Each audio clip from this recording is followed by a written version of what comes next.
Welcome to Sweet Life Beat Life. We hope this video helps. You'll start by confirming the extension itself allows incognito. That's important because some extensions explicitly block private mode. Once done, open Chrome and click the puzzle piece icon, then select Manage Extensions or type Chrome//extensions in the address bar. Make sure Chrome is up to date and keep a note that you may need to restart the browser. Now move on to the specific extension entry so you can change its details and enable the incognito permission. You're now in the Details pane for the extension. Click Details to expose settings and permissions. Next, toggle Allow in Incognito. Chrome will show a privacy warning because extensions can see browsing activity in private windows, so read it and confirm if you accept. Also, check Site Access or other permission controls to ensure the extension can work on the pages you need.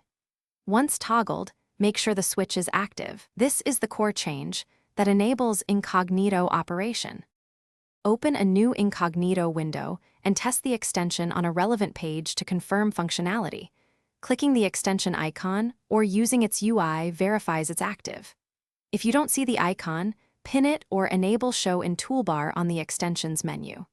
If it still doesn't work, toggle Allow in Incognito off and on, reinstall the extension, and review permissions or updates. As a key troubleshooting tip, some extensions track activity and may refuse to function in incognito by default.